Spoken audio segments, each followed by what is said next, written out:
Vamos falar hoje de muitas coisas, mas eu queria abrir conversando sobre uma violência inacreditável cometida por 3 ministros do Supremo Tribunal Federal contra um jornalista. Fala, rapaziada do canal. Então, galera, vamos embora trazer mais um vídeo aí pra vocês aí. Como a notícia de um carro fez o Supremo partir pra cima de um jornalista. Inacreditável. A gente vai ver agora aqui Eduardo Ineg, um âncora do Band News, o ninja, o mestre aqui em fazer pesquisa e em dar a crítica dele, né? É um cara que tem o dom da palavra. Vamos ver agora explicar. Eu vi aqui na internet ele, e essa aqui é a melhor explicação que tem a respeito desse caso. Quem tava voando aí vai começar a entender tudo que tá acontecendo agora com a explicação que Eduardo Ineg vai trazer pra nós. Vamos embora pro vídeo. 3 ministros do Supremo Tribunal Federal contra um jornalista. Não é um jornalista de um grande veículo de comunicação, não é um jornalista que pode ter um apoio de uma estrutura jurídica, mas é um jornalista que publicou uma notícia e foi atacado pelo Supremo Tribunal Federal com uma violência inacreditável.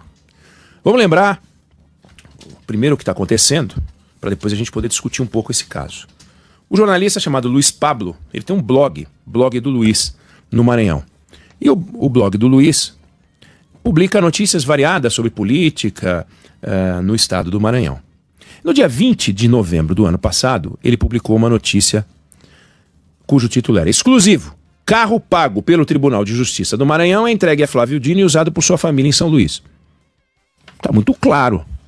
Ou bem, não era um carro, era uma charrete, ou uma bicicleta, ou um burro velho, ou não era o Tribunal de Justiça do Maranhão, era a Associação dos Produtores de Algodão, ou era produtor de babaçu, ou não era o Flávio Dino, era o Bozo ou algum outro personagem, de repente podia ser, ou a Relia, ou não era a família dele, era a família de outra pessoa, ou não era em São Luís, podia ser em Fortaleza, de repente poderia ser no Recife. Então a afirmação é carro, que você bate de lata, então carro, pago pelo Tribunal de Justiça, então, se existe um carro pago pelo Tribunal de Justiça, até aqui está valendo, do Maranhão, é entregue a Flávio Dino e usado por sua família em São Luís. Essa informação é muito simples, pode estar absolutamente errada, mas ela é objetiva. Então o site do Luiz Pablo, o chamado blog do Luiz, afirmou que o ministro do Supremo Tribunal Federal, Flávio Dino, está usando um veículo pertencente ao Tribunal de Justiça do Maranhão, custeado com recursos do Fundo Especial de Segurança dos Magistrados para fins pessoais e familiares. A apuração do site identificou que o automóvel, um Toyota SW4, é um grandão, preta blindada, está sob posse do ministro e é frequentemente usado por sua esposa e filho em deslocamentos particulares na capital maranhense. O veículo, segundo registros administrativos, integra o conjunto de 4 SW4 blindadas adquiridas pelo TJMA, TJ do Maranhão, com recursos do tal Fundo de Segurança de Magistrados, fundo criado por uma lei de 2014 destinada exclusivamente à segurança institucional de magistrados e às atividades do próprio judiciário estadual. Esse veículo tem uso restrito, um é destinado ao presidente do tribunal, desembargador Fró Sobrinho, 2 ficam à disposição dos corregedores, José Luiz e José Jorge, e o 4º foi originalmente reservado para apoio temporário de autoridades judiciais em missão oficial no Maranhão. A investigação do site constatou que essa última unidade foi repassada ao ministro Flávio Dino, de forma contínua e sem ato público que formalize a sessão. E assim segue. Dá lá a informação, ele cita a resolução do CNJ, que diz que os veículos oficiais destinam-se exclusivamente ao serviço público do órgão a que estejam vinculados. Está no CNJ, resolução 83 de 2009. Ele toma o cuidado de dizer isso. E mais, ele diz que o carro com a placa reservada, ou seja, fria, é abastecida com recursos públicos por meio do sistema Ticket Car, o mesmo usado pela frota institucional do tribunal. A reportagem apurou que a placa oficial e dá a placa, mas que foi entregue para Flávio com um número tal e dá a placa. As placas frias autorizadas pelo Serviço de Inteligência. Ele publicou isso no dia 20 de 11 de 2025. Uma semana depois, ele publica, portanto, no dia 27, ele era o dia 20, 7 dias depois ele publica. A apuração trouxe à tona um fato que exige esclarecimento institucional. Ele vem lá, vem usando e tal. E ele publica o ofício do Supremo Tribunal Federal pedindo apoio, não fala do carro. Suporte de segurança, quando presente, emprego de 2 agentes de segurança. Mas não diz que tem que colocar um carro. Aí no dia 5/3, agora, Ele diz, o site do Luiz Pablo apurou que o Supremo encaminhou um ofício ao tribunal solicitando um veículo para o ministro. E que a solicitação foi feita depois que o site revelou a notícia. Então você vê, o jornalista afirma, um carro pago pelo Tribunal de Justiça do Maranhão é entregue a Flávio Dino e usado por ele e por sua família. Essa notícia não foi desmentida. Não foi desmentida pelo Flávio Dino, não foi desmentida pelo Supremo Tribunal Federal, não foi desmentida pela mulher do Flávio Dino, pelo filho do Flávio Dino, pelo vizinho do Flávio Dino, pelo síndico do prédio. Foi desmentida por ninguém. Ninguém desmentiu. Então, é uma notícia verdadeira. Mas, digamos, que o ministro Flávio Dino, esquece o ministro, que o senhor Flávio Dino, como qualquer brasileiro, se sentisse incomodado. Porque, afinal, publicaram uma coisa que eu não queria. Bom, quando você sai uma notícia que você acha que é inadequada, ela tem que ter uma informação falsa, tem que ter uma informação distorcida, tem que ter uma informação ofensiva. Ou bem é calúnia, ou bem é difamação, ou bem é injúria. São as três alternativas. Não tem uma quarta. Quer dizer, tem ser ministro do Supremo, escrever sobre ministro do Supremo. Aí essa é a quarta. Mas só tem no Brasil. Até agora funcionava calúnia, difamação e injúria. Então, fulano desviou dinheiro da empresa. Opa! Estou atribuindo um crime a alguém. Calúnia. Fulano está traindo a esposa com a funcionária da firma. Opa! Não é um crime, mas é um fato que prejudica a reputação da pessoa. Difamação. Ou fulano é um idiota. Não é calúnia, porque eu não estou atribuindo um crime. Não é necessariamente um fato, ainda que seja um fato. Há vários idiotas por aí, vários deles no poder, vários deles sentados em cadeiras de espaldar alto. No entanto, isso ofende a dignidade. Então, fulano é um idiota, fulano é um incompetente, pode ser entendido como um crime de injúria. Quando, no entanto, você tem uma reportagem verdadeira, baseada em documentos de interesse público, é de se perguntar aonde está a calúnia, a injúria e a difamação. Mas ainda assim, digamos que o senhor Flávio Dino, sua excelência, diga, não gostei. Vou imaginar que ele falasse feito o Daniel Vorcaro, não gostei. Aí, ele poderia apresentar uma queixa. No caso, ele sabe como. Ele escreveria assim, contrataria um advogado, excelentíssimo senhor doutor juiz de direito do Juizado Especial Criminal da Comarca de São Luís, Justiça Estadual, Tribunal de Justiça do Maranhão, queixa-crime. Tem 6 meses para fazer isso. Aí o juiz recebe a queixa-crime, como ele vai tratar o Flávio Dino como outra pessoa qualquer, não, obviamente. Ele vai citar o acusado, se ele entender que existe um fato que envolve crime. Se ele entender que existem indícios. Antes disso, ele confere o seguinte, vem cá, tem interesse público na informação? E nesse caso a resposta é um sonoro sim. Existe a veracidade dos fatos? O Flávio Dino não disse que está errado, até agora ninguém disse que está errado. Tem base documental? Sim. Havia a intenção de ofender? Opa! Você noticiar que o Flávio Dino está usando um carro que ofende é quem pega o carro. Então se alguém está ofendendo alguém, é o Flávio Dino ofendendo a sociedade. Abastecendo o carro com dinheiro público, usando o carro com dinheiro público, com um detalhe. O senhor Flávio Dino tem à disposição dele, o próprio jornalista diz, um carro porque ele é ex-governador. Uma SW4 também, para ele. E aí ele quer ter 2 carros. Bom, o jornalista publicou. Então, digamos que o Flávio Dino pudesse fazer o mais sensato, que seria enfiar a viola no saco, manda devolver o carro, pisamos na bola e não faz isso.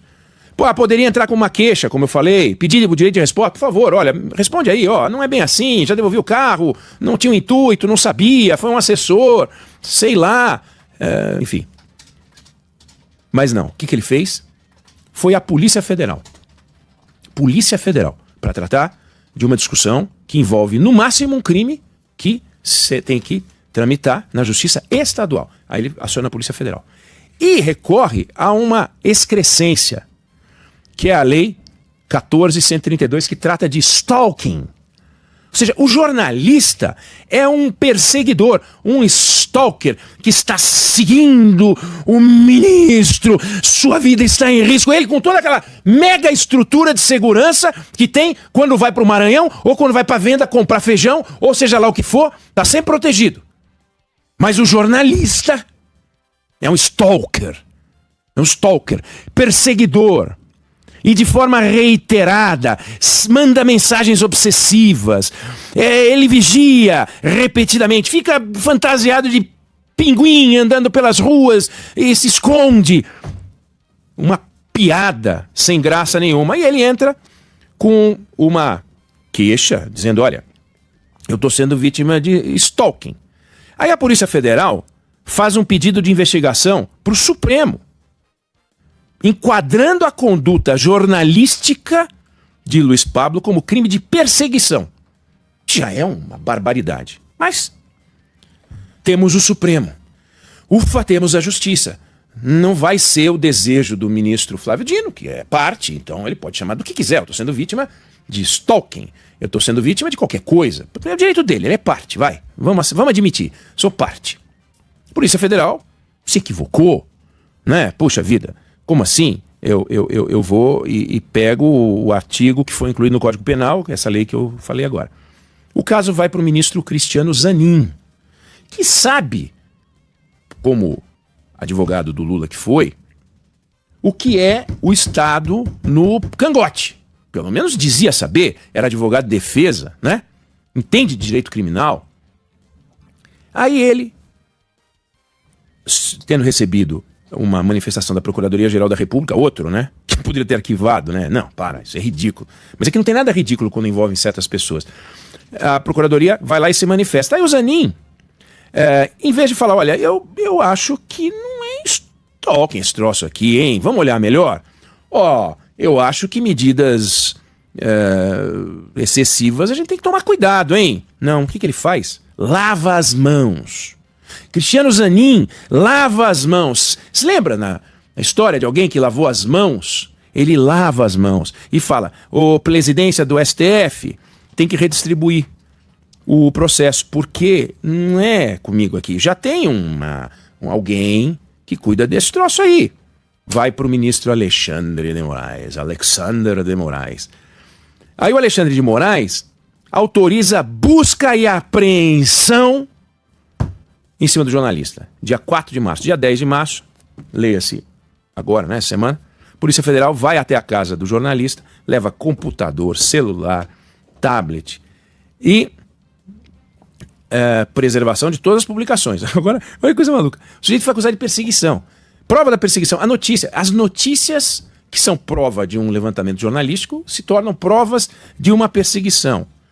O jornalista que está sendo perseguido pela ação e pela mão pesada do Estado é apresentado como perseguidor. O perseguidor é o Estado, que pulou no pescoço dele de uma maneira absurda. Agora vejam que interessante. Em 2009, houve uma discussão importante no Supremo Tribunal Federal e foi ajuizada uma ação contra a lei de imprensa. E o relator era o ministro Carlos Aires Brito.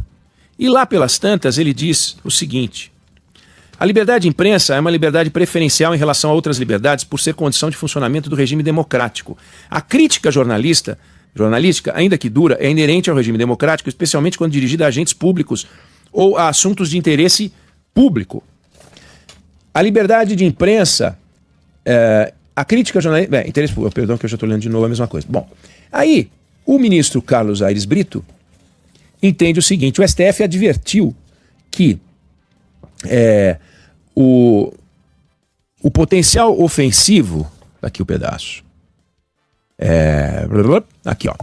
Que existe a possibilidade de responsabilização civil, danos morais e materiais, de forma que a vedação de censura não impede o controle pelo Poder Judiciário de manifestação, a lesão, etc. No entanto, tem que ser proporcional. Por quê? Quando se trata de uma crítica dirigida a um agente público, o agente público se submete a um grau maior de escrutínio social do que qualquer outra pessoa. Flávio Dino é um agente público. Seus atos têm que ser observados. Existe uma longa discussão e uma longa literatura produzida a partir de casos concretos, como, por exemplo, um caso que envolveu o New York Times e um camarada que entrou com uma representação na justiça, e o juiz, William Brennan, ele escreveu o seguinte, uma frase que entrou para a história: uma declaração errada, imaginando que o jornalista do Maranhão estivesse errado, é inevitável no debate livre e deve ser protegido para que a liberdade de expressão tenha espaço de respiração necessária para sobreviver. Olha só o que essa frase representa. Ele não está falando da Suprema Corte Americana nessa discussão, porque se tratava de alguém reclamando de um erro. Ele não estava dizendo que errar é bonito, e neste caso não há ninguém dizendo que o jornalista errou, mas ainda assim, a única alternativa, a única possibilidade, já que o jornalista publicou uma notícia, quem tem interesse público, a única alternativa para o Flávio Dino seria o erro. Como o erro, e ele é extremamente inteligente, como o erro não cabe, por milhões de razões como essa, não, o jornalismo é algo muito profundo. No regime de liberdade, o erro honesto é inevitável. Punir o erro honesto com o aparato do Estado é mais perigoso para a democracia do que o próprio erro. Mas nesse caso, não estamos falando de erro. E nós estamos falando de pessoas, Flávio Dino, Cristiano Zanin, Alexandre de Moraes, que são pessoas que falam em liberdade, em democracia, em Estado democrático, em Estado de Direito. Discursos com essas palavras a todo instante. Nós preservamos a democracia, nós no Supremo seguramos a democracia. Agora vem cá, qual é a liberdade que ele está protegendo? A liberdade que protege, a liberdade de proteção à crítica. O ministro do Supremo é alguém que não se pode criticar, a quem não se pode criticar. O ministro pode ir ao Supremo porque saiu uma notícia de um carro. Notícia de um carro. Não é um escândalo bilionário, não está acusando o ministro de um escândalo bilionário. Olha, o ministro está envolvido no crime organizado. Não. Olha, o ministro ele pede para usar um carro aqui. Quer dizer, é mentira, ele não pede para usar um carro. E aí vai o Flávio Dino e diz que ele está sendo stalkeado, como se fossem aqueles fãs amalucados. É inacreditável. E usando o inquérito das fake news, que já tentou e fez isso para depois voltar atrás em alguns casos, censurar veículos como Cruzoé. E o jornalista está absolutamente correto. Ele não tem nada no que o jornalista fez que não pudesse sair em qualquer veículo de comunicação. Só que o problema é que saiu sobre o ministro Flávio Dino. E aí o ministro Flávio Dino não quer. Nós já tivemos, olha, na história brasileira, empastelamento de jornal, quando bate-paus iam lá e destruíam a imprensa no tempo que não existia o meio digital. O meio digital praticamente proíbe isso, está tudo registrado. Nós já tivemos agressão a jornalista, como por exemplo em 2004, quando o presidente Lula resolveu expulsar o correspondente do New York Times, Larry Rotter, que fez uma reportagem dizendo que o presidente Lula tinha problemas com bebida. Ele afirmou isso. Veja só o que o presidente da República, o defensor da democracia, o antagonista daquele que tentou dar um golpe de Estado, fez. Cassou o visto do jornalista. Ele foi punido porque escreveu uma coisa que o presidente da República não gostou. Não gostei que ele falou que eu bebo. Aí teve uma pressão internacional grande. Por sorte, o ministro da Justiça, o Márcio Tomás Bastos, entrou no meio e ficou ali. Organizações de defesa da imprensa no mundo inteiro se manifestaram, como agora. Também houve manifestações da imprensa, também da OAB, uma barbaridade, mas fica registrado. Fica registrado. É como quando você, às vezes, vai tentar passar a mão para pegar alguma coisa e raspa num canto de parede. No canto de parede não, mas num arame ou numa faca, quando você corta o dedo, fica ali. Aquela cicatriz, uma marquinha, que se você procurar, ela tá lá. Então tem essa marquinha e marconas gigantes. E quando esse ataque é feito pelo Supremo Tribunal Federal, é muito mais grave, muito mais pesado. O jornalista, ele trabalha com a verdade factual. A verdade factual não é a verdade histórica. A verdade factual é diferente da verdade histórica. Lá na frente a gente vai saber o que é a verdade histórica sobre a passagem do governo Lula, 1, 2, 3, sobre os critérios escolhidos para a escolha do Flávio Dino para o Supremo Tribunal Federal, o que foi a passagem dele pelo governo do Maranhão. o que este momento e essas histórias todas que a gente ouve sobre o Supremo, aí essa é a verdade histórica que alguém lá na frente vai apurar. Mas a verdade factual hoje é a composição, é um mosaico de fatos checados. E é aquilo, o jornalismo, ele existe para informar a sociedade, ele não existe para servir aos governos. O jornalismo não é para agradar o governo, o jornalismo é para alimentar a sociedade. O jornalismo incomoda os poderosos. O jornalismo que agrada os poderosos não pode não ser jornalismo. Não necessariamente você tem que fazer algo que desagrade, mas o fato é que a imprensa, e quando se propõe a ser um blog de política, ele vigia quem manda. Ele vigia quem manda, e quem manda, manda com dinheiro público. E se o dinheiro público está indo para o carro do ministro do Supremo, é para lá que eu vou olhar. Mas eu acho que eu tenho o direito. Você pode achar o que você quiser. Você pode achar o que você quiser, mas eu também posso. Então, o jornalista tem o direito de achar e de procurar. E nesse caso não se trata de uma opinião dele. É factual. Eu li as notas todas. As notas são factuais. Elas são negativas para o jornalista, minto, para o ministro, porque o ministro fez algo que é negativo para a imagem dele. Se o ministro tivesse participado de um concurso de poesia e tivesse recitado poesia, talvez o jornalista tivesse feito uma notícia dizendo: ministro Flávio Dino recitou poesia. Ou se tivesse ganho um concurso de canto, ou eventualmente tivesse feito alguma decisão em favor da liberdade. Neste caso, é uma decisão que ele entrou com um pedido liberticida, que encontrou um ambiente propício, onde o Cristiano Zanin lavou as mãos e o Alexandre de Moraes, dá pra mim que eu chuto, dá pra mim, deixa que eu faço esse gol. Então é impressionante como os poderosos têm medo do jornalismo. A história prova que o jornalista consegue achar aquilo que o poderoso quer esconder. Então calar o jornalista é o melhor caminho e o menor caminho para guardar a lambança debaixo do tapete. Pode ser uma mega lambança, pode ser uma média lambança, pode ser uma pequena lambança. E não importa para qual lambança e que tamanho ela tinha quando o jornalista olhou. Fato é, o carro está lá. Ele tem um outro carro. E ele usa esse carro. Aí ele não quer que o jornalista conte. Ué, ele pode ligar para o jornalista e falar: você pode não dar de novo? Ele pode escrever: olha, fiquei incomodado. Mas o que ele não pode fazer é o que ele fez, só que fez. Então, a gente está num momento da história, né, no momento da nossa prática democrática, em que a agressão à democracia é aquilo que o Supremo diz que é agressão à democracia. Defesa das liberdades individuais é aquilo que o Supremo diz que são as defesas das liberdades individuais. Então é o seguinte, vamos fazer uma Constituição escrita em sânscrito e vamos queimar em praça pública todos os exemplares das Constituições brasileiras escritas em português, porque não adianta nada a gente ler a Constituição, conhecer a Constituição, porque vale a interpretação dos ministros, então que seja em sânscrito. Assim ninguém entende e só eles traduzem. É fundamental um ambiente de liberdade. Não pode vir a mão pesada do Estado. E o recado que o Supremo deu nesse episódio é: quer puxar o meu saco, quer bajular, quer dizer que eu sou defensor da democracia? Olha, fica à vontade, pode usar a frase que você quiser. O ex-presidente Fernando Henrique dizia: não tem nada melhor do que no final do dia pegar um copo com uísque, o gelo rodando no dedo e um áulico dizendo: presidente, o senhor brilhou hoje. Posso falar? O senhor foi brilhante. Então quer puxar o saco de um ministro supremo? Pode escrever. Pode falar que o Flávio Dino tem um IMC de 25. Pode falar que o ministro Flávio Dino é musculoso. Você pode falar que o ministro Flávio Dino é bonito. Você pode falar que o ministro Flávio Dino dá sentenças as mais brilhantes do planeta Terra e que nem um juiz de Marte, que a gente nem sabe se existe um juiz em Marte, é capaz de dar uma sentença tão brilhante. Ele não vai dizer: peraí, você está mentindo. Não, aí tudo bem, porque está falando coisas a favor. Agora, escrever uma verdade contra, aí rende uma porta arrombada, busca e apreensão, em busca de crime. Qual é o crime que o jornalista cometeu? É uma barbaridade. É uma barbaridade que tem que ser denunciada. O carro, o jornalista denunciou. Olha o tamanho que isso virou. É inconcebível.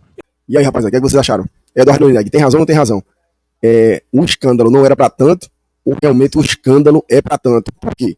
Não tem nada demais em usar o carro. Tem, até que tem, né? Mas seria abrir uma investigação e o carro está sendo usado e se revertia a situação. Mas os 3 ministros conseguiram causar um alvoroço a respeito dessa notícia que o blog do Luiz postou. E o que é que vocês acham aí? Conta pra nós aí nos comentários aí, esse escândalo aí E quem tem ainda com dúvida, né? Porque pra mim a explicação do Eduardo Ineg aí foi excepcional, beleza? Conta pra nós aí nos comentários o que é que vocês acham disso aí. E valeu aí pelos 300 inscritos aí em 2 semanas, beleza? Até o próximo vídeo, é nóis.